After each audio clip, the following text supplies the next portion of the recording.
Everyone, it's Ross, and today I just got my order in from Ison's Nursery. These are muscadine grapes, and we're going to be planting them today. I'm going to show you guys how to do that, some things you may want to concern yourself with. There's another plant right there. We're also going to talk about just some general overview about grapevines and some things that I think are a bit important when deciding whether or not to grow grapes in your backyard. I will say that these are muscadine grapes, and muscadine grapes are a grape that's native to North America and usually are found in the southern half of the United States, and they're a bit difficult to grow here in Pennsylvania. But I have found two varieties actually that can survive and have been reported to survive -10 degrees Fahrenheit. So I'll talk about that in just a moment. What I want to show you guys down here is not technically a grape, but this is a plant called a gooseberry. And these gooseberries are really popular in Europe. And this guy is actually quite small. We pruned him back, and also he got hit with a tree that fell over here. But these guys are really actually quite productive. They're a bit thorny. You can see these huge thorns here. There's also many crosses with these guys, but essentially this gooseberry, to me, is very reminiscent of a grape. Your typical grape that you guys would see in the store, that is a European table grape, and very different than the gooseberry in terms of how it grows. The gooseberry is more of a bush, whereas these European vines are, again, they're vines, and they grow in a way that needs a trellis, and you have to wire them up here. We need to straighten out this trellis. We've actually talked about these grapevines quite recently in a video where this trellis just needs to be straightened up a little bit, and that's kind of how we're growing them. There's many ways to grow them, but essentially the more typical way is you get yourself a nice little trunk here, you train that up to this wire, and then you let it have two arms or two cordons that goes out a certain number of feet of your liking, and then from here, these are now your permanent arms, and you prune back to these arms every year. It's really simple. You can do this, in many different ways, but this is the way I think is really easy. But essentially, these vines here, these are the typical European table grape that we see in the stores. It's also a similar species to the grapes that winemakers use to make wine. These are really prone to disease in my area because we have lots of humidity, lots of disease pressure here. They don't really do well here. Grapevines are really meant to be grown in Mediterranean dry climates with really well draining soil, and that's kind of what we're trying to do here. Is we're trying to get the soil a bit well draining, at least amend the soil in some way. So we'll talk about that in just a moment. But the last species here I want to mention is the muscadine grape, and again, this is hardy. These two varieties, I have Lane and I have Triumph, that have been reported to survive -10 degrees Fahrenheit. The coldest we'll get here on a freak winter is probably about -6, so that's really good.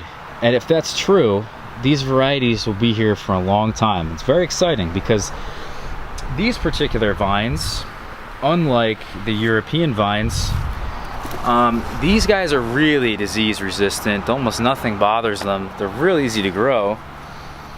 It's just really that cold that gets them. So if I can get over the cold, I can get myself a really disease carefree grapevine and have no problems. Also, the fruit tastes quite a bit different, has probably more of a wild grape flavor to it. What I want to mention though, and why I've mentioned the gooseberry, why I've mentioned the European grape, is that they all are very similar to each other in terms of the fruit. The gooseberry ripens sometime here in about July, and then the European grapes ripen here sometime around August, maybe September, depending on the variety. And then you've got the muscadine, which ripens sometime in September, October.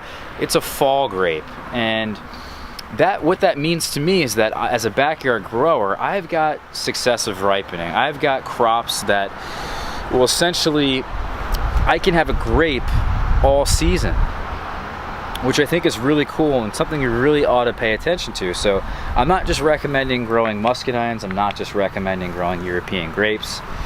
I'm recommending growing all three of these to really supplement. If you're a big fan of grapes, you know, that's what I would suggest. So let's get on to the plants themselves. And because these things are grown in the Mediterranean, even though these are muscadines, which are not grown in the Mediterranean, but I want to mimic them similar in that way. I think it's better to just have a better well-draining soil.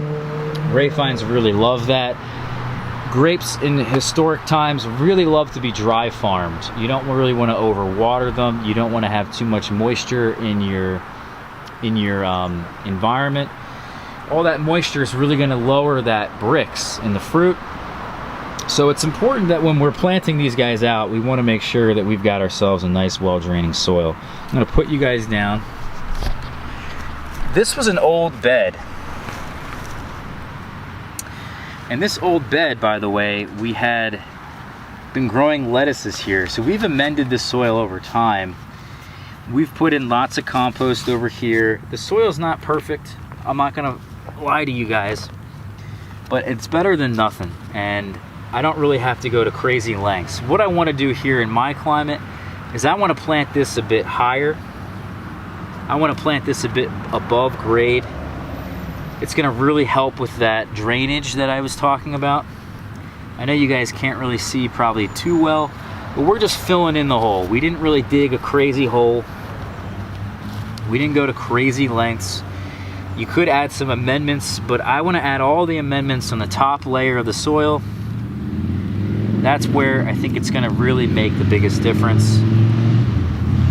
And again, we're trying to just raise this up above grade, and you can see some of the roots now are above grade, which is not what we want, but we can always come back in here and adjust this and add in more soil to cover these roots, which I will do at the end of this video. So this guy's pretty much planted. Now, what we want to do from here is that we want to take our pruning shears, because with all grapevines, all vines, you're going to want to train them, right?